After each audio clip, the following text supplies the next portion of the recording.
मेरा नाम दीपा है। मैं एक डॉक्टर हूँ। अपने शहर की एक ऐसी डॉक्टर जिसका नाम फेमस डॉक्टर की लिस्ट में आता है। मेरा एक अपना बहुत बड़ा अस्पताल था। भगवान की कृपा से मेरे पास सब कुछ था। अगर मेरी जिंदगी में कोई नहीं था तो वो मेरा पति था, जो मेरी इस दुनिया से जा चुका था। मेरी एक 15 साल की बेटी भी थी जो अभी पढ़ाई कर रही थी। हम दोनों पति पत्नी की लव मैरिज हुई थी। हम दोनों एक दूसरे से बहुत प्यार करते थे। हमने अपनी मोहब्बत को शादी के मकाम तक पहुंचा लिया था। हम दोनों की जिंदगी एक दूसरे के साथ बहुत हंसी खुशी गुजर रही थी, क्योंकि मेरे पति के माता पिता इस दुनिया में नहीं थे। उनका सिर्फ एक छोटा भाई था और एक बहन थी जिसकी शादी स्विट्जरलैंड में हुई थी। वो अपने पति के साथ वहां पर रहती थी। 5 या 10 साल में वो 1-2 बार ही हमारे यहाँ आती थी। मेरे पति एक बिजनेसमैन आदमी थे।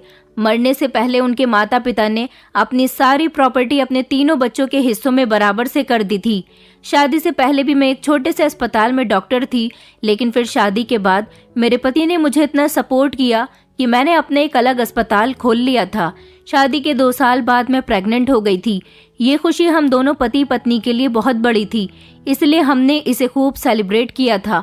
और 9 महीने पूरा होने के बाद मैंने एक प्यारी सी बेटी को जन्म दिया था, जो मेरी लाडली बेटी हिमानी थी, जिसे मैं बहुत प्यार करती हूँ। हम दोनों पति पत्नी अपने अपने काम में बिजी रहते थे। मुझे हॉस्पिटल जाना होता था, जबकि मेरे पति को ऑफिस जाना होता था। मेरी बेटी जब तक 1 साल की थी, मैं उसे अपने साथ हॉस्पिटल लेकर जाया करती थी। उसके बाद मैंने अपनी बेटी के लिए केयर टेकर रख ली थी, जो मेरी बेटी का ख्याल रखती थी। हमारी जिंदगी इसी तरह से बहुत बिजी शेड्यूल के साथ गुजर रही थी, मगर अच्छी और सुकून से गुजर रही थी। हम दोनों पति पत्नी अपनी बेटी के साथ बहुत खुश थे, मगर एक दिन अचानक एक हादसा हो गया। मेरे पति की एक कार एक्सीडेंट में भयानक मौत हो गई थी। वो हम दोनों माँ बेटी को इस दुनिया से छोड़कर जा चुके थे। अपने पति के चले जाने से मैं बिल्कुल टूटकर रह गई थी। मेरा देवर, जो कि जवान था, उसने अपनी मर्जी से शादी कर ली थी, और जब मेरे पति के माता पिता की मौत हुई थी और उन लोगों की प्रॉपर्टी के हिस्से बंटवारे हुए थे, उसके बाद मेरे देवर ने अपनी शादी कर ली थी और वो अपनी अलग जिंदगी गुजार रहा था। उसे हमसे कभी कोई मतलब नहीं था, क्योंकि उसका नेचर और उसकी पत्नी का नेचर बिल्कुल एक जैसा था। दोनों पति पत्नी ज्यादा किसी से मेल जोल रखना पसंद नहीं करते थे। सुना था कि मेरा देवर बहुत गलत संगतों में पड़ गया है। मेरे पति को तो इतना टाइम ही नहीं होता था कि वो अपने भाई का हालचाल ले सके, और फिर मेरे देवर करण ने भी तो कभी पलटकर अपने भाई को नहीं देखा था।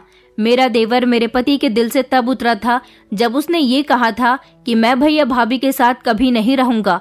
मैं अपनी शादी कर रहा हूँ और मुझे भैया भाभी से कोई मतलब नहीं है।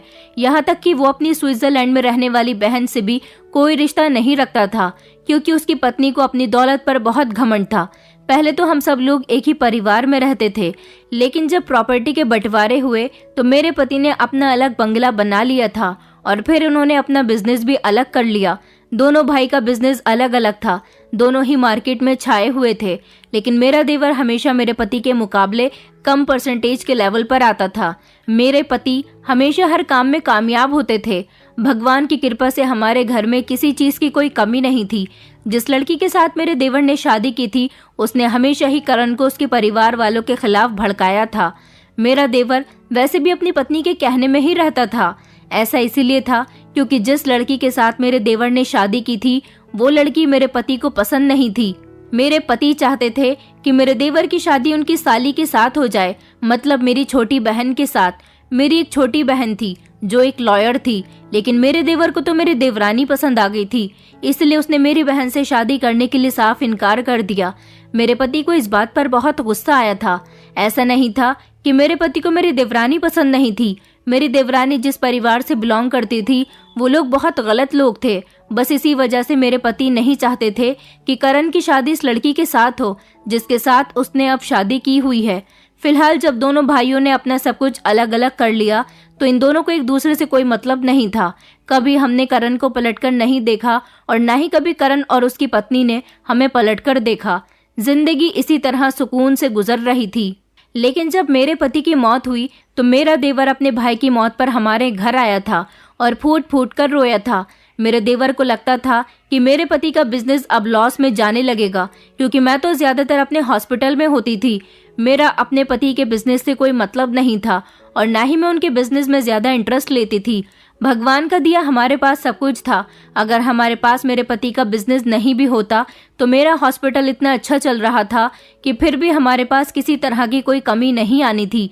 लेकिन लास्ट मोमेंट पर मेरे पति के मरने के बाद उनके डूबते हुए बिजनेस को मेरे भाई ने दोबारा से मैनेज कर लिया था और मेरे भाई ने अपनी कामयाबी से मेरे पति के बिजनेस को और ज्यादा तरक्की दिलवा दी थी। मेरे पति की मौत पर जब मेरा देवर आया था तो उसके बाद उसने हमारे घर आना जाना शुरू कर दिया था। मैं समझ नहीं पा रही थी कि जिसने पिछले 5 साल से अलग होने के बाद हमें पलटकर कभी देखा नहीं, वो अब हमारे यहाँ आना जाना क्यों कर रहा है। एक बार मेरा देवर मुझे लगातार कॉल्स कर रहा था। मेरी समझ नहीं आ रही थी कि वो मुझे कॉल्स क्यों कर रहा है, लेकिन मैं अपने हॉस्पिटल में अपने पेशेंट के साथ इतनी बिजी थी कि मेरे पास उसकी कॉल अटेंड करने का टाइम नहीं था। मैंने उसे कॉल रिसीव करके कह दिया था कि मैं जैसे ही फ्री होती हूँ तो मैं कॉल करती हूँ, लेकिन जब मैं फ्री हुई तो मेरे दिमाग से अपने देवर को कॉल करना निकल गया था। मैंने देखा कि वो रात के टाइम पर हमारे घर आ गया और रोने लगा और कहने लगा कि भाभी, मैं बहुत परेशान हूँ, मुझे आपकी मदद की जरूरत है। मैंने कहा, तुम्हें मेरी मदद की जरूरत कब से पड़ गई? तुम्हारे पास तो भगवान का दिया सब कुछ है, आखिर तुम इतना परेशान क्यों हो? तो वो कहने लगा कि भाभी, मेरा सब कुछ बर्बाद हो गया। दरअसल सब कुछ अलग होने के बाद मैंने अपने बिजनेस पर ध्यान नहीं दिया और अपने पैसों से मैंने गलत काम करने शुरू कर दिए। ड्रिंक करने लगा, जुआ खेलने लगा। इन सारी चीजों में मैंने अपने पैसे बर्बाद कर दिए और कुछ मेरी पत्नी ने भी मेरा साथ नहीं दिया। वो बहुत फिजूल खर्ची करती थी। उसने कभी ये नहीं देखा कि मैं धीरे धीरे बर्बाद हो रहा हूँ। उसने मुझे संभालने की कोशिश भी नहीं की।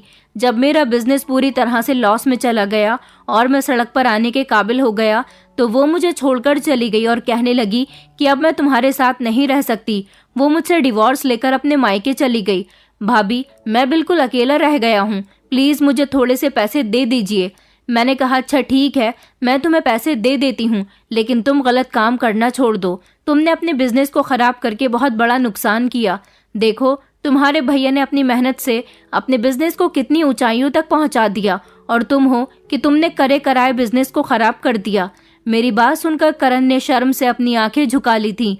उसने जब मेरी बेटी को देखा तो वो कहने लगा कि भाभी, ये तो बहुत प्यारी है, बिल्कुल आप पर गई है। उस समय मेरी बेटी की उम्र 7 साल थी। बस उस दिन के बाद से मेरा देवर हर महीने हमारे घर आ जाता और मैं उसे खाना भी खिलवाया करती थी। जब आता तो उसे थोड़े बहुत पैसे भी दे दिया करती थी। उसने मेरी बेटी को खुद से बहुत अटैच कर लिया था। कई साल इसी तरह से गुजर गए थे। जब मेरी बेटी को ये बात समझ आने लगी कि उसके चाचा यहाँ पर मुझसे पैसे लेने के लिए आते हैं और हमारे साथ थोड़ा टाइम स्पेंड करके जाते हैं, उसे लगता था कि उसके चाचा बहुत अच्छे हैं, तो वो मुझसे जिद करने लगी कि मम्मी प्लीज आप चाचा जी की मदद करो, हमारे पास तो भगवान का दिया सब कुछ है, हम काफी अमीर लोग हैं। चाचा हमेशा आपसे यही कहते हैं कि उनका बिजनेस लॉस में चला गया तो क्या आप उन्हें दोबारा से उनका बिजनेस नहीं करवा सकती? मैंने कहा, बेटा, तुमने तो बिजनेस स्टार्ट करवाने की बात को इतनी आसानी से कह दिया। तुम नहीं जानती कि दोबारा से बिजनेस सेटअप करने के लिए कितनी परेशानियों से गुजरना पड़ता है, कितनी मेहनत करनी पड़ती है। लेकिन तुम्हारे चाचा को मेहनत नहीं करनी, उन्होंने अपने अच्छे खासे बिजनेस को बर्बाद कर दिया, तो अब क्या गारंटी है कि वो दोबारा से बिजनेस में कामयाब हो जाएगा? मेरी बेटी जबरदस्ती जिद करने लगी और कहने लगी कि प्लीज मम्मी, चाचा का कोई बिजनेस करवा दीजिए। अपनी बेटी की जिद करने पर मैंने अपने देवर को 80 लाख रुपए दे दिए और उससे कहा कि तुम अपना बिजनेस स्टार्ट कर लो। मेरे पैसे देने पर वो बहुत खुश हुआ था और फिर से उसने हमारे घर आना जाना कम कर दिया था। मेरी बेटी उसे बहुत याद करती थी, उसे कॉल करती थी। वो उससे कॉल पर तो बात कर लिया करता था, मगर कहता था कि मैं अपने काम में बहुत बिजी हूँ, इसलिए तुम्हारे पास नहीं आ सकता। मुझे भी तसल्ली हो गई थी कि चलो मेरे देवर ने गलत कामों को छोड़कर अपने बिजनेस पर फिर से ध्यान देना शुरू कर दिया और मैं दोबारा से अपनी जिंदगी में बिजी हो गई थी। मेरी बेटी भी अपनी पढ़ाई कर रही थी। अब उसकी उम्र 15 साल की हो गई।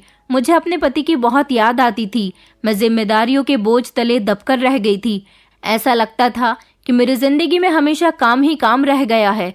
इस काम की वजह से मैं अपनी बेटी को भी टाइम नहीं दे पाती थी, अपने घर में ध्यान नहीं दे पाती थी। काश मैं एक मामूली सी हाउसवाइफ होती जो अपने घर पर ध्यान देती है, अपने बच्चों पर ध्यान देती है, अपने परिवार को जोड़कर रखती है, अपने परिवार के साथ टाइम स्पेंड करती है, उनके लिए अच्छा अच्छा खाना बनाती है, अपनी जिंदगी को मेंटेन करके रखती है। लेकिन मेरे लिए तो ऐसा कुछ भी नहीं था। खाना बनाना तो जैसे मैं पूरी तरह से भूल ही गई थी, क्योंकि मैंने अपनी ज़िंदगी का सिर्फ एक ही मकसद समझा हुआ था। वो ये था कि मुझे सिर्फ अपने हॉस्पिटल जाना है। मैं एक डॉक्टर हूँ, जबकि कभी मैंने ये नहीं सोचा था कि मैं एक माँ भी हूँ और अब मेरी बेटी जवान हो रही है। पति के मर जाने के बाद तो मैंने अपने ऊपर पूरी तरह से ध्यान देना ही बंद कर दिया था। काफ़ी लंबा समय हो गया था। मैंने अपने आप को ढंग से और सुकून से शीशे में भी नहीं देखा था। आखिर मैं कैसी हो गई थी। आज कई सालों बाद जब मैं तसल्ली से अपने कमरे में बैठी और मैंने अपने चेहरे पर गौर किया तो उस पर दुनिया भर की थकान मौजूद थी। ऐसा लगता था न जाने मैंने कब से आराम नहीं किया। मेरी एक फ्रेंड थी जो कभी कभी मुझे हॉस्पिटल में मिलने के लिए आ जाती थी। पेशेंट को देखने के साथ साथ मैं उसके साथ बातचीत भी करती रहती थी।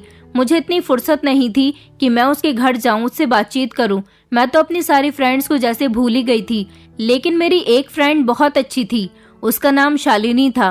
वो मुझसे मिलने के लिए मेरे हॉस्पिटल में आ जाती थी और मेरे ही बराबर में बैठकर मेरे साथ बातें करती रहती थी। एक दिन उसने मुझे बड़ी ही अजीब तरह की एडवाइस दी थी। उसकी बात सुनकर मैं एक सेकंड के लिए शॉक्ड रह गई थी। उसने मुझसे कहा था कि दीपा, तुमने अपनी जिंदगी को एक अलग लेवल पर पहुंचा लिया है। तुम जानती हो कि तुम सबको भूल चुकी हो। अपने इस काम के चक्कर में तुम्हें तुम्हारी बेटी भी ढंग से याद नहीं है। मैं दोबारा से अपने काम में बिजी हो गई थी और उसकी बात को इग्नोर करने की कोशिश करने लगी थी। तो वो कहने लगी कि तुम मुझे भले ही इग्नोर कर लो, लेकिन मैं तुमसे यही कहना चाहूंगी कि आखिर तुम कब तक ऐसे अपनी जिंदगी गुजारोगी। मैंने उससे कहा कि तुम क्या चाहती हो कि मैं अपने इस काम को छोड़ दूं? तुम जानती हो कि डॉक्टर बनने के लिए मैंने कितनी मेहनत की थी और ये सब कुछ मेरे पति ने ही तो मुझे करवा कर दिया था। शालिनी कहने लगी, मैं ऐसा नहीं कह रही। मेरे कहने का मतलब सिर्फ ये है कि हर इंसान के लिए एक हमसफर बहुत जरूरी होता है। अभी तुम्हारी उम्र ज्यादा नहीं है। तुम्हारी तो कम उम्र में ही शादी कर दी गई थी और तुम्हें देखकर आज भी कोई ये नहीं कह सकता कि तुम एक 15 साल की बेटी की माँ हो। तुम्हारे पति की मौत हो गई, वो एक एक्सीडेंट था। उसके बाद तुम अकेली रह गई। तुमने अपने ऊपर कभी ध्यान ही नहीं दिया। मेरा कहना है कि तुम दूसरी शादी कर लो। तुम्हारी बेटी 5 साल बाद जवान हो जाएगी, उसके बाद तुम उसकी शादी कर दोगी। तुम और भी ज्यादा अकेली हो जाओगी। तुम्हारे पास तो कोई बेटा भी नहीं है जिसके सहारे तुम आगे की जिंदगी गुजार सकती। मैं तुम्हें यही एडवाइस देना चाहूंगी दीपा, तुम दूसरी शादी कर लो और अपने आप को थोड़ा टाइम देना सीखो।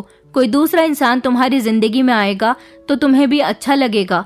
अब तुम यहाँ से घर जाती हो और जाहिर सी बात है जब तुम घर जाती होगी तो तुम्हारी बेटी अपने कमरे में होती होगी और फिर सुबह तुम हॉस्पिटल के लिए निकल आती हो। तुम अपने दिल की बात किसी से शेयर नहीं कर सकती, किसी के साथ अपना सुख दुख नहीं बांट सकती। देखो दीपा, अभी तुम्हारी पूरी जिंदगी पड़ी हुई है। मेरा मानना है कि तुम अभी से संभल जाओ। तुम शादी कर लो और किसी ऐसे इंसान से शादी करो जो तुम्हारा ख्याल रख सके, तुम्हारी छोटी छोटी जरूरतों को पूरा कर सके। ये दुनिया बहुत बुरी है दीपा। अकेले तुम इतनी बड़ी दुनिया में जिंदगी नहीं गुजार सकती, इसलिए तुम्हें एक हमसफर की जरूरत है। तुम क्या, कोई भी इंसान इस दुनिया में अकेला नहीं रह सकता। अकेले जिंदगी गुजारना बहुत मुश्किल हो जाता है। ये बात तुम्हें अब रियलाइज नहीं होगी क्योंकि अभी तुम अपने ऊपर ध्यान नहीं दे रही हो। ये बातें तुम्हें जब रियलाइज होंगी जब तुम्हारी बेटी की शादी हो जाएगी, तुम्हारा बुढ़ापा होगा, तब तुम्हें जिस इंसान की कमी महसूस होगी, जिसकी जरूरत होगी, उसे कहते हैं एक हमसफर। तब तुम्हें याद आएगी कि मैं सही कह रही थी। मैं उसकी बात सुनकर हंसने लगी और कहने लगी कि तुम कैसी पागलों जैसी बातें कर रही हो। मैं शादी नहीं कर सकती। मुझे अपनी जरूरतों को किसी से पूरा नहीं करवाना। मैं अपनी जरूरतें खुद पूरी कर सकती हूँ। और रही दुनिया की बात, तो मैं इस दुनिया से बहुत अलग हूँ। मैंने अपने आप को इतना टाइम ही नहीं दिया हुआ कि मैं लोगों के बारे में सोचूं। शालिनी कहने लगी कि मैं तुमसे तुम्हारी भलाई के लिए ही तो कह रही हूँ। अभी तुम्हें अपनी जिंदगी अच्छी लग रही है, मगर आगे चलकर जब तुम्हारे ऊपर बुढ़ापा आएगा तो तुमसे अकेले अपनी जिंदगी गुजारी नहीं जाएगी। अपनी दोस्त की बात को मैंने पूरी तरह से इग्नोर कर दिया था और हंसकर सारी बातों को टाल दिया था। फिर मैं अपने घर आ गई थी। कुछ दिन इसी तरह से गुजर गए थे जब एक दिन मेरी कार से एक जवान लड़का टकराया। मैं घबरा गई थी कि कहीं उसका एक्सीडेंट तो नहीं हो गया। मैं जल्दी से अपनी गाड़ी से निकलकर लड़के की तरफ गई तो वो लड़का बुरी तरह से जख्मी हो गया था। रात के 11 बज रहे थे। कुछ समझ नहीं आ रहा था कि मैं क्या करूं। मैं उस लड़के को लेकर अपने घर आ गई थी और घर आने के बाद मैंने उसकी ड्रेसिंग की। उस लड़के की उम्र लगभग 27-28 साल होगी। वो देखने में अच्छा था, लेकिन मेरी वजह से वो काफी घायल हो चुका था। मैंने उसे दवाई दी और वो तसल्ली से सो गया था। मेरी बेटी कहने लगी, मम्मी आप किसे घर ले आई हो? मैंने उसे बताया कि मेरी गाड़ी से उसकी टक्कर हो गई थी। सुबह होश में आ जाएगा तो पूछूंगी कि वो कौन है। जब सुबह को वो लड़का होश में आया तो मैंने उससे पूछा कि अब तुम ठीक हो ना, मुझे माफ करना, रात अचानक तुम्हारा एक्सीडेंट मेरी गाड़ी से हो गया था। मेरी बात सुनकर वो रोने लगा। मैंने कहा, तुम रो क्यों रहे हो? तो वो कहने लगा, मैडम मैं तो चाहता था कि मैं मर जाऊं, लेकिन आपने मुझे बचा लिया। मैंने कहा, तुम ऐसी बातें क्यों कर रहे हो? तो वो कहने लगा कि मुझे अपनी जिंदगी बुरी लग रही है। मैं कितने समय से एक नौकरी की तलाश कर रहा हूँ, नौकरी है कि मिल ही नहीं रही। मेरे माता पिता इस दुनिया में नहीं है, मैं अनाथ हूँ और सड़कों पर मारा मारा फिरता हूँ। मुझे अपनी ऐसी जिंदगी बिल्कुल अच्छी नहीं लगती। न जाने आपने मुझे क्यों बचा लिया। उसकी बात सुनकर मेरे होश उड़ गए थे। मैंने कहा, ऐसी बातें नहीं करते, तुम फिक्र मत करो, मैं तुम्हें थोड़े से पैसे दे दूंगी। वो मेरी बात सुनकर हंसने लगा और कहने लगा, मैडम थोड़े से पैसों से क्या होता है?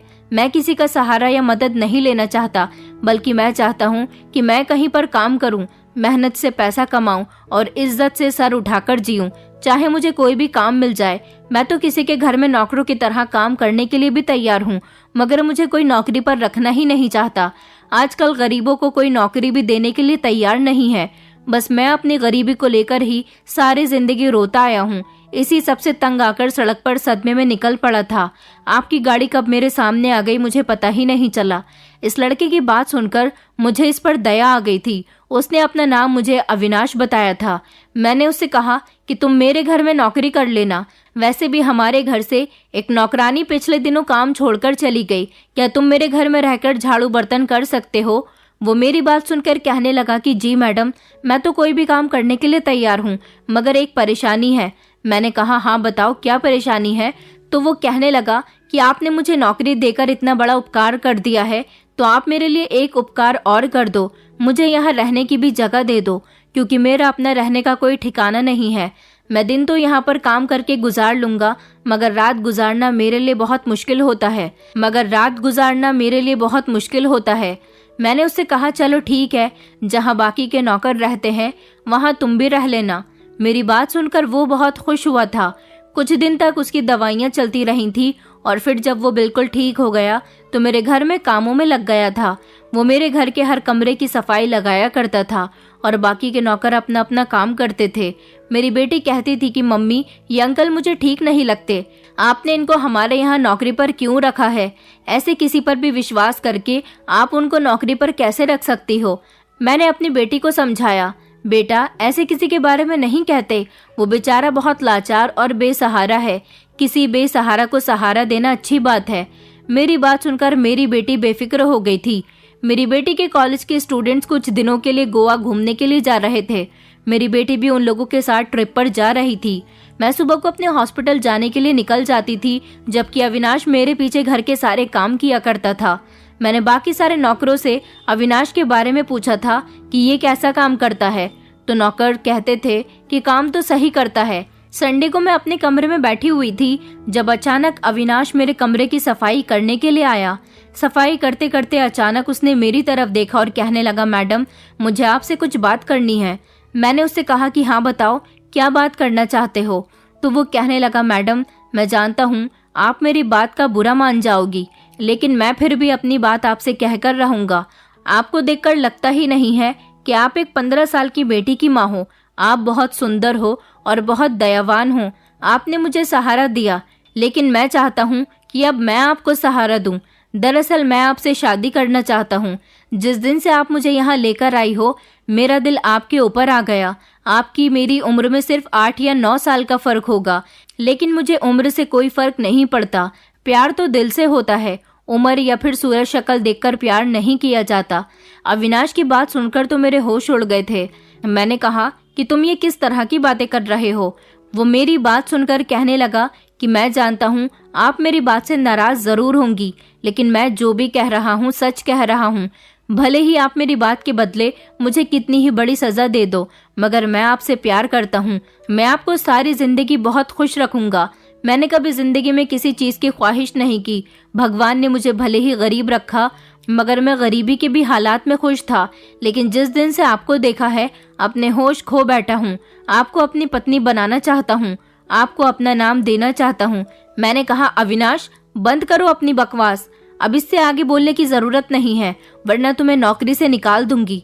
अविनाश कहने लगा कि जी मैडम ठीक है, अगर आप ऐसा करना चाहती हो तो आप मुझे बेशक नौकरी से निकाल देना, मैं आपकी इस बात से डरा नहीं, क्योंकि मैं आपसे दिल से प्यार करता हूँ। ये कहकर वो मेरे कमरे से निकल गया था और मैं फटी फटी नजरों से उसकी तरफ देख रही थी। मैं उसकी बातें सुनकर चौंक गई थी। उसकी बातें मेरे दिमाग में इधर उधर घूम रही थी। मेरी समझ नहीं आ रहा था कि आखिर वो मुझे पसंद क्यों कर रहा है। ये बात तो सच थी कि मैं 15 साल की बेटी की मां लगती ही नहीं थी। मैं बहुत खूबसूरत थी। अविनाश भी देखने में अच्छा था, एक अच्छा और ईमानदार इंसान था, क्योंकि मेरे घर के नौकरों ने बताया था कि अभी तक उसने अपनी मर्जी के मुताबिक घर में कुछ भी नहीं किया। घर के जितने भी नौकर थे वो अपनी मर्जी के हिसाब से खाना निकालकर अपने घर ले जाते थे। मैं कभी किसी को कुछ नहीं कहती थी, लेकिन अविनाश ने अभी तक अपने काम के अलावा हमारे घर की किसी भी चीज को बेवजह हाथ नहीं लगाया था। मेरे दिमाग में अपनी दोस्त की कही हुई बात याद आने लगी। उसने मुझसे कहा था कि बुढ़ापे का सहारा एक अच्छा हमसफर होता है। आज मुझे अपने पति की याद आ रही थी और साथ ही साथ मैं अविनाश के बारे में भी सोच रही थी, क्या वो सच में मुझसे प्यार करता है। मैंने काफी देर तक अविनाश के बारे में सोच विचार किया और फिर यही हल निकाला कि मुझे अविनाश का प्रपोजल एक्सेप्ट कर लेना चाहिए। मुझे उसके साथ शादी कर लेनी चाहिए। वो भी तो बेचारा बेसहारा है, उसके आगे पीछे कोई नहीं है। इस तरह वो मुझे कहीं लेकर नहीं जाएगा, बल्कि मेरे ही घर में रहेगा। मैंने अभी ऐसा सिर्फ अपने दिमाग में सोचा था। अविनाश को कोई जवाब नहीं दिया था। अगले दिन मैं अस्पताल गई तो मेरे पास एक बूढ़ी औरत रोती हुई आई थी। वो बेचारी बहुत गरीब और लाचार औरत थी। कहने लगी कि मैडम मेरा इलाज कर दो, मगर मेरे पास इलाज के पैसे नहीं हैं। उसकी परेशानी सुनकर मैंने उसका ट्रीटमेंट शुरू कर दिया था, लेकिन हैरानी वाली बात ये थी कि उसके साथ कोई भी नहीं आया था। मैंने कहा, आंटी आपको अपने साथ किसी को लेकर आना चाहिए था। तो वो मुझसे कहने लगी कि बेटी, इस दुनिया में मेरा अपना कोई भी नहीं है। मैंने कहा, ये क्या कह रही हैं आप, तो फिर आप अपना गुजारा कैसे करती हैं? तो वो कहने लगी कि लोगों के घरों में काम कर लेती हूँ, थोड़ा बहुत खाने पीने को मिल जाता है। मेरी 2 बेटियां थी। मेरा पति तो मुझे कई साल पहले छोड़कर चला गया था।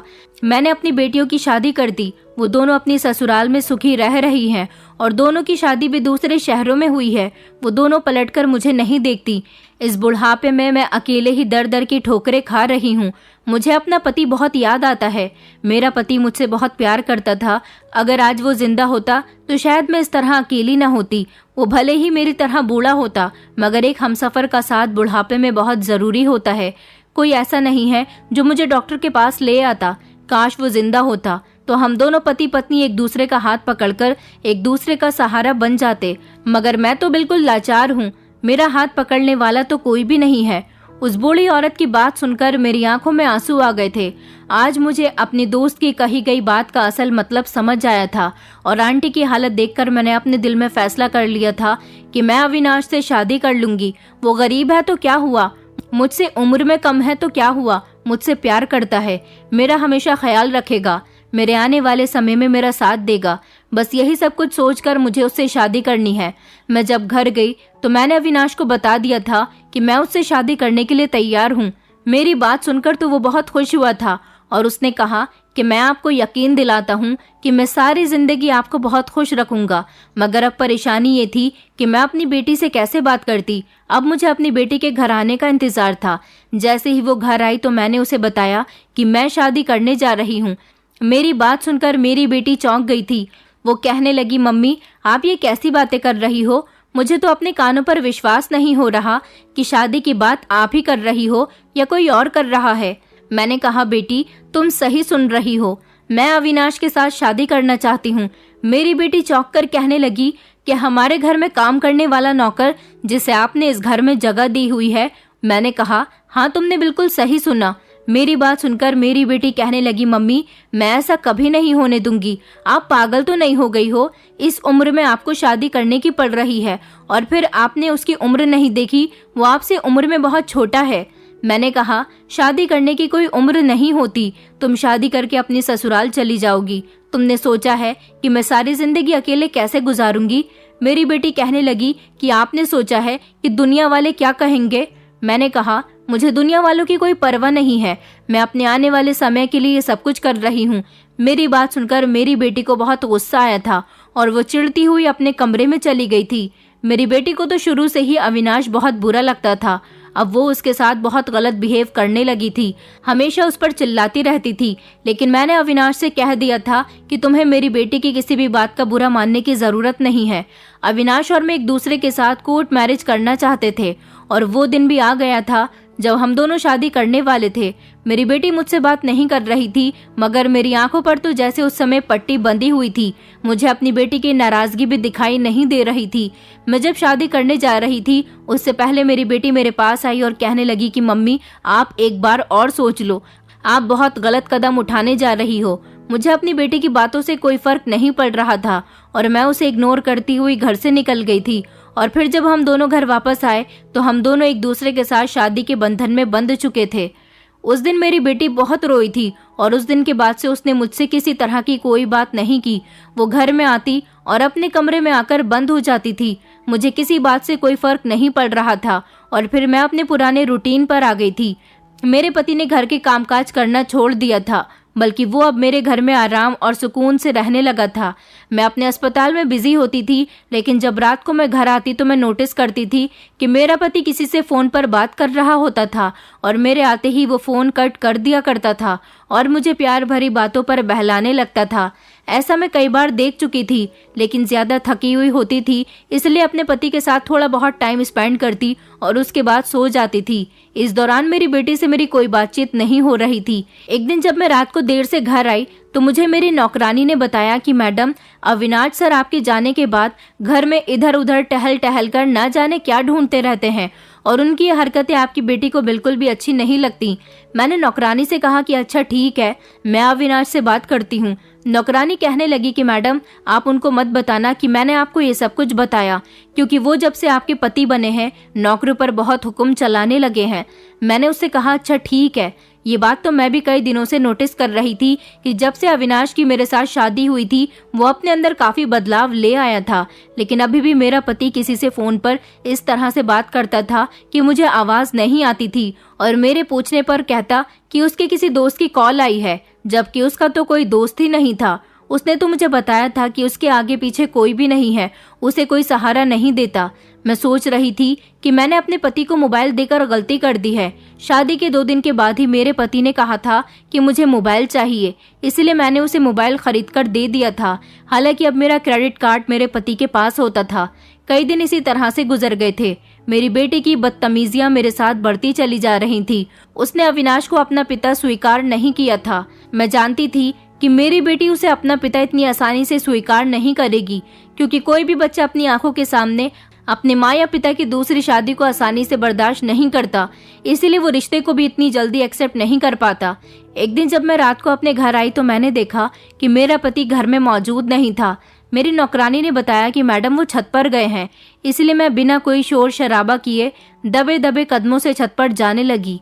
देखने लगी कि आखिर मेरा पति रात के 11 बजे छत पर क्या कर रहा है, जबकि सर्दियों के दिन थे और ठंडी ठंडी हवाएं चल रही थी। मैं छत पर गई तो अचानक मेरे कदम रुक गए थे, क्योंकि मेरा पति किसी से बात कर रहा था। शायद वो फोन पर बात कर रहा था और मुझे उसके बोलने की आवाज आ रही थी। मैं खामोशी से सहम कर खड़ी हो गई थी ताकि उसकी बात सुन सकूं। मेरा पति किसी से कह रहा था कि आप फिक्र मत करो सर, मैं जल्दी ही अपना काम पूरा कर लूंगा। अभी मेरी पत्नी ने मुझे तिजोरी की चाबी नहीं दी है, पहले मैं उसका भरोसा जीतना चाहता हूँ। मैं चाहता हूँ कि वो अपने घर की तिजोरी की चाबी, अपना बैंक बैलेंस सब कुछ मेरे नाम कर दे। उसके बाद तो आप जानते ही हो कि आपके दिन अच्छे हो जाएंगे। मेरी पत्नी अभी मुझे सिर्फ अपना क्रेडिट कार्ड ही दे चुकी है, जिस पर मैं खूब शॉपिंग कर रहा हूँ। आप फिक्र मत करो, मैं उसे बर्बाद करके रहूंगा। अपने पति की बात सुनकर मेरे पैरों तले से जमीन निकल गई थी। फिर उसने कहा था कि आज रात मैंने प्लान बनाया है कि अपनी पत्नी को किसी तरह नींद की दवाई देकर सुला देना है और उसके बाद ही मुझे अपना ये काम करना होगा, क्योंकि जब वो घर आती है और सो जाती है तो मुझे डर रहता है कि कहीं मेरी छानबीन करने से वो उठ न जाए। इसलिए मैं आज उसे बेहोश करने के बाद अपना काम करने वाला हूँ। अपने पति की बात सुनकर तो मेरे पैर कांपने लगे थे। आखिर आज मेरा पति किस काम को अंजाम देने वाला था, वो किससे बातें कर रहा था, मेरी कुछ समझ में नहीं आ रहा था। मुझे सच्चाई का पता लगाना ही होगा। जरूर ये इंसान ठीक नहीं है। मुझे इतनी फुर्सत नहीं थी कि मैं अपने बैंक अकाउंट पर ध्यान देती कि मेरे अकाउंट से कितने पैसे कट रहे हैं। मैंने अपना मोबाइल निकाला और खोल कर देखा तो उसमें से काफी सारे पैसे कट चुके थे, क्योंकि मेरे पति ने मेरे क्रेडिट कार्ड से ढेर सारी शॉपिंग की थी। ये राज भी आज ही मेरे ऊपर खुला था। आखिर आज मुझे जानना था कि ये इंसान कौन है और ये कौन से काम को अंजाम देने की बात कर रहा है। मैंने सोच लिया था कि आज मुझे मेरा पति किसी न किसी तरह से नींद की दवाई देगा, इसलिए मुझे उससे सावधान रहना पड़ेगा। मैं अपने पति के साथ बिल्कुल नॉर्मल रिएक्ट कर रही थी। मैंने उसे शक भी नहीं होने दिया था कि मैं उसकी बातें सुन चुकी हूँ। रात को हम लोग खाना खाने के बाद जब कमरे में गए तो मेरा पति कहने लगा कि आज मैं तुम्हारे लिए अपने हाथ से कॉफी बनाना चाहता हूँ, जिस पर मैंने उसे मुस्कुराकर कहा था, हाँ क्यों नहीं, कॉफी पीने से तो मेरा भी स्ट्रेस दूर हो जाएगा। मैं समझ गई थी कि जरूर वो कॉफी के अंदर ही नींद की दवाई मिलाकर देगा, क्योंकि आज उसके शब्दों में बड़ी मोहब्बत झलक रही थी। मेरी सोच के मुताबिक मेरा पति जब मेरे पास कॉफी लेकर आया तो मुझसे जिद करके कॉफी पिलाने लगा, लेकिन मैंने लास्ट मोमेंट पर कॉफी पीने से इनकार कर दिया और कहा कि मैं कॉफी नहीं पी रही, मेरा मन नहीं कर रहा। मेरा पति कहने लगा, तुम्हें ये पीनी होगी। वो जबरदस्ती मुझे कॉफी पीने के लिए कहने लगा। तभी अचानक मेरे पति के मोबाइल पर किसी की कॉल आ गई। वो फोन पर बात करने के लिए बाहर गया और मुझे ये जताकर गया था कि जब मैं वापस आऊं तो ये कॉफी फिनिश हो जानी चाहिए। आज मैंने अपने हाथों से तुम्हारे लिए इतने प्यार से कॉफी बनाई है तो तुम्हें मेरा मान रखना होगा। अपने पति की बात मानते हुए मैंने उससे कहा था, अच्छा ठीक है, तुम कॉल अटेंड करो, मैं अभी कॉफी पी लेती हूँ। वो कॉल अटेंड करने के लिए जैसे ही कमरे से बाहर गया तो मैंने जल्दी से कॉफी अपने कमरे में खुलने वाली खिड़की से बाहर फेंक दी थी। और जब थोड़ी देर बाद मेरा पति कमरे के अंदर आया और उसने कॉफी का मग खाली देखा तो वो समझ चुका था कि मैं कॉफी पी चुकी हूँ। उसने मुझसे कहा कि तुमने कॉफी पी ली, ये तो बहुत अच्छी बात है। मैंने कहा, हाँ तुमने कॉफी बहुत अच्छी बनाई थी। अपने हिस्से की कॉफी तो वो पी चुका था। फिर मैंने अपने पति से कहा कि मैं बहुत थक चुकी हूँ, कमरे की लाइट ऑफ कर दो, मैं सोने जा रही हूँ। मेरा पति कहने लगा, अच्छा ठीक है, तुम आराम करो, मैं अभी आता हूँ। मैं ऐसे रिएक्ट कर रही थी जैसे मुझे बहुत तेज नींद आ रही है और फिर मैं बिस्तर पर आंखें बंद करके लेट गई थी। आधे घंटे बाद मेरा पति जब कमरे के अंदर आया उसने लाइट ऑन की और मुझे बड़ी गौर से देखने लगा। वो शायद ये देख रहा था कि मैं गहरी नींद में सो चुकी हूँ या नहीं। फिर मेरा पति पागलों की तरह इधर उधर कमरे की तलाशी लेने लगा। मैं समझ गई थी कि वो तिजोरी की चाबी ढूंढ रहा है। आज मैंने तिजोरी की चाबी उसकी आंखों के सामने ही रख दी थी। मेरे कमरे में एक डेस्क बना हुआ था, मैंने उस चाबी को आज जानबूझकर वहां पर रख दिया था, जिसकी वजह से मेरे पति को आज आसानी से तिजोरी की चाबी मिल गई थी। फिर उसने अलमारी खोली और अलमारी खोलकर वो उसमें से मेरे बंगले के पेपर्स निकालने लगा। मैंने पीछे से जैसे ही उसके कंधे पर हाथ रखा तो वो शॉक्ड रह गया था और अपनी जगह पर जम गया था। मैंने अपने पति से कहा कि प्रॉपर्टी के पेपर्स का आखिर तुम क्या करोगे। मेरा पति अचानक चौंक गया और मुझसे कहने लगा, अच्छा तो ये तुम्हारी प्रॉपर्टी के पेपर्स हैं। मेरे कुछ डॉक्यूमेंट्स थे, मैं वो ढूंढ रहा था और तुम सोई नहीं हो। मुझे लगा कि तुम सो गई हो, मैं तुम्हें डिस्टर्ब नहीं करना चाहता था, इसलिए खुद ही अपने डॉक्यूमेंट्स तलाश करने लगा। मैंने कहा, शायद तुम्हें याद नहीं कि तुम यहाँ पर खाली हाथ आए थे। मेरी बात सुनकर उसके चेहरे का रंग पीला पड़ गया था। वो सोच विचार करने लगा और कहने लगा कि मैंने तो अपने डॉक्यूमेंट्स ऑनलाइन बनवा लिए थे। मैंने कहा, तुम झूठ बोल रहे हो। मैंने उसके हाथ से अपने प्रॉपर्टी के पेपर लेना चाहे तो उसने अपना हाथ पीछे कर लिया और मैं उसका ये रूप देखकर बहुत घबरा गई थी। वो पेपर्स लेकर भागने लगा और मेरे होश उड़ गए थे कि वो मेरी प्रॉपर्टी के पेपर्स कहाँ लेकर जा रहा है। मैंने जोर जोर से चिल्लाना शुरू कर दिया। मैं भी उसके पीछे भागने लगी। वो इतनी तेज भाग रहा था कि दरवाजे तक चला गया, लेकिन मैंने जोर जोर से गार्ड्स को आवाज देनी शुरू की और कहा कि इसे पकड़ लो। शायद मेरे शोर की आवाज से गार्ड्स ने घर के दरवाजे को घेर लिया था और इस तरह मेरा पति अविनाश पकड़ा गया था। गार्ड्स ने उसे पकड़कर मारना पीटना शुरू कर दिया। मैं गई और मैंने फिर अपने पति को बचाया। मैं अपने पति का हाथ पकड़कर अंदर ले आई। उसने मेरे सामने हाथ जोड़े और कहने लगा कि मैडम मुझे छोड़ दो, इस सब में मेरी कोई गलती नहीं है। मैंने कहा, आखिर तुम प्रॉपर्टी के पेपर्स लेकर भाग क्यों रहे थे?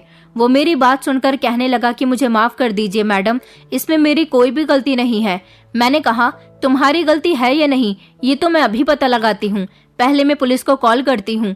मेरी बेटी कहने लगी कि मैं तो आपसे पहले ही कह रही थी मम्मी, ये कोई फ्रॉड इंसान है।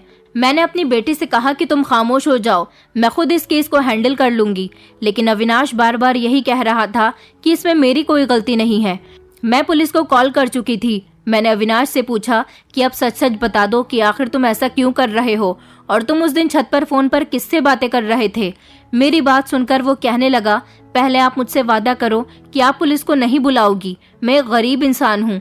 मैंने कहा, अच्छा ठीक है, नहीं बुलाती। अब जल्दी से मुझे सब कुछ सच सच बता दो। अविनाश ने मुझे बताया कि मुझे आपके पास भेजा गया था। जानबूझकर मैं आपकी गाड़ी के आगे आ गया था और फिर आप मुझे अपने साथ अपने घर ले आई। मैं चाहता ही यही था कि आप मुझे अपने घर ले आओ और फिर मैंने आपको अपनी बातों में लेकर आपसे शादी कर ली। दरअसल मैं आपका भरोसा जीतना चाहता था क्योंकि आप एक अमीर औरत हो और अमीर लोग अपनी प्रॉपर्टी के कागजात बड़ी संभाल कर रखते हैं। अमीर लोग नौकरों को ऐसी जगह पर नहीं जाने देते, इसलिए मैं आपका पति बनकर आपकी हर चीज पर अपना हक जताना चाहता था ताकि आपसे रिश्ता जोड़ने के बाद मैं आपकी हर चीज को आसानी से छू सकूं, हर चीज को आसानी से इस्तेमाल कर सकूं। मैंने आपके पूरे घर में प्रॉपर्टी के पेपर्स ढूंढ लिए थे मगर वो मुझे कहीं भी नहीं मिल रहे थे। मेरा शक बार बार अलमारी पर जा रहा था। अलमारी भी मैं कई बार खोलकर देख चुका था मगर मुझे आपकी अलमारी में भी कुछ नहीं मिला। फिर मेरी नजर अलमारी की तिजोरी पर गई जिसकी चाबी मैंने पूरे घर में ढूंढ ली थी मगर मुझे कहीं भी नहीं मिली थी। एक दिन मैंने नोटिस किया था कि तिजोरी की चाबी आपके बैग में रखी हुई थी और आपका बैग तो हमेशा आपके साथ रहता है। आज मुझे किसी भी तरह से आपकी प्रॉपर्टी के पेपर्स निकालकर अपने मालिक को देने थे, इसलिए मैंने आपको कॉफी में नींद की दवाई मिलाकर दे दी थी। और जब मैं तिजोरी की चाबी ढूंढने लगा और आपका पर्स भी तलाश करने लगा तो मुझे आज डेस्क पर ही तिजोरी की चाबी रखी हुई दिख गई। इसीलिए मैं प्रॉपर्टी के पेपर्स निकाल रहा था। आपने जब मुझे पकड़ लिया तो मैं बहुत डर गया था कि आप मुझे पकड़ न लो, लेकिन मुझे अपने मालिक का काम भी पूरा करना था और आप मुझे पकड़ चुकी हो। मैंने आपको सब कुछ बता दिया। मैंने कहा, वो सब मैं जानती हूँ क्योंकि मैंने फोन पर तुम्हारी सारी बातें सुन ली थी, इसलिए मैंने तुम्हारे हाथ की बनी हुई कॉफी नहीं पी और मैं सोने का नाटक कर रही थी। अब ये बताओ कि तुम्हारा मालिक कौन है और किसने तुमसे ये सब कुछ करवाया है। मेरी बेटी भी ये सब कुछ खड़ी हुई सुन रही थी। मेरी बेटी कहने लगी कि जल्दी बताओ वरना भी पुलिस को बुला लूंगी। अविनाश डर गया और कहने लगा कि मैं करण साहब का नौकर हूँ और एक गरीब इंसान हूँ। उन्होंने मुझे ऐसा करने के लिए कहा था। उन्होंने कहा था कि तुमने अगर मेरी भाभी को पटा लिया तो मैं तुम्हें ढेर सारे पैसे दूंगा और वो अभी तक मुझे काफी सारे पैसे दे चुके हैं। अविनाश की बात सुनकर मेरे होश उड़ गए थे कि ये सब कुछ करण आखिर क्यों करवा रहा था। थोड़ी देर के बाद हमारे घर में पुलिस आ चुकी थी क्योंकि मेरी बेटी ने अविनाश को अरेस्ट करने के लिए पुलिस को बुलवा लिया था। अविनाश को पुलिस के हवाले कर दिया गया और अविनाश ने पुलिस को सब कुछ सच सच बता दिया कि उससे ये सब कुछ किसने करवाया था। पुलिस ने अविनाश के बयान पर करण को भी अरेस्ट कर लिया। करण ने मेरे साथ ऐसा इसलिए किया था क्योंकि वो अपना बिजनेस और अपनी सारी प्रॉपर्टी सब कुछ बर्बाद कर चुका था। अब उसकी नजर मेरे घर पर और मेरे बिजनेस पर थी जो कि मेरे पति का था। वो चाहता था कि किसी तरह से मेरा सब कुछ अपने हवाले कर ले, इसलिए उसने बहाने से अविनाश को मेरे घर में घुसवा दिया और जब वो मेरा पति बन गया उसने मेरा भरोसा जीत लिया तो वो चाहता था कि वो किसी तरह मेरे घर से प्रॉपर्टी के पेपर्स निकालकर करण को दे दे ताकि करण मेरा सब कुछ मुझसे छीन सके और वो मेरी प्रॉपर्टी को अपने नाम करवा ले। लेकिन सही समय पर मेरी आंखें खुल गई थी। पुलिस ने करण को भी अरेस्ट कर लिया था। कुछ हमारे अपने ही होते हैं जो हमारे साथ अच्छा बनने की एक्टिंग करते हैं मगर वो अच्छे नहीं होते। मेरी बेटी को जब पता चला कि उसके सगे चाचा ने ही ये सब कुछ किया है तो वो अपने चाचा से नफरत करने लगी थी। मैंने अपनी बेटी से माफी मांगी थी क्योंकि मैं भी अविनाश की बातों में आ गई थी। वो मुझे समझा रही थी कि मुझे अविनाश से शादी नहीं करनी चाहिए मगर मैंने उसकी बात नहीं मानी। कभी कभी हमारे छोटे भी हमें समझाने की बात करते हैं लेकिन हम उनकी बात को इग्नोर करके बहुत बड़ा नुकसान उठा लेते हैं। मैं आप लोगों से यही कहना चाहूंगी कि कभी भी किसी अनजान की बातों पर विश्वास मत करना, चाहे वो आपको अपनी कितनी ही बुरी दास्तान क्यों न सुनाए। करण और मेरा पति दोनों ही पुलिस के पास हैं और मैंने उन दोनों को सख्त से सख्त सजा दिलवाई। मेरे लिए यही काफी है कि मैं अपनी बेटी का सहारा हूँ और मेरी बेटी मेरा सहारा है। मुझे अपने देवर पर विश्वास नहीं करना चाहिए था, उसकी झूठी मोटी बातों में नहीं आना चाहिए था। मुझे लगा था कि वो बदल गया है मगर एक नियत खराब इंसान कभी नहीं बदल सकता। उसने तो ये भी नहीं सोचा कि वो अपने ही सगे भाई की जायदाद अपने हवाले करना चाहता है जबकि उसका हिस्सा तो उसके पिता पहले ही उसको देकर जा चुके हैं। अपना सब कुछ बर्बाद करने के बाद उसकी नजर मेरे पति के घर और उनकी जायदाद पर थी। उसने तो ये भी नहीं सोचा कि उसका भाई दुनिया से जा चुका है, उसे अपनी भाभी और अपनी भतीजी का ही ख्याल कर लेना चाहिए था। लेकिन कुछ रिश्तेदार ऐसे होते हैं जिनको किसी बात से कोई मतलब नहीं होता और वो हमेशा हमारे साथ इस तरह से मिलते हैं जैसे उन्हें हमारी बहुत परवाह है, मगर वो हमारे पीठ पीछे वार भी कर देते हैं। मेरे देवर ने मेरी पीठ पीछे बहुत बड़ा वार किया था। मैं आज भी अपनी उस गलती पर शर्मिंदा होती हूँ कि मैं अपनी बेटी की बात मान लेती और अविनाश से शादी ना करती, मगर क्या कर सकते हैं, जब तक इंसान को ठोकर नहीं लगती तब तक उसे अपनी गलती का एहसास नहीं होता। मुझे भी ठोकर लग गई थी और अब मैं संभल कर चलना सीख गई हूँ। मेरी बेटी अब काफी बड़ी हो गई है और वो अपने डैड का बिजनेस संभाल रही है अपने मामा जी के साथ मिलकर। मैं आज भी अपने अस्पताल में डॉक्टर हूँ और अपनी जिंदगी में खुश और बिजी हूँ। दोस्तों, उम्मीद करती हूँ आपको हमारी कहानी पसंद आई होगी। कहानी पसंद आई है तो वीडियो को लाइक करें, चैनल पर नए हैं तो चैनल को सब्सक्राइब करें और हाँ, नोटिफिकेशन बेल को जरूर दबाएं ताकि अगली अपडेट सबसे पहले आपको मिले।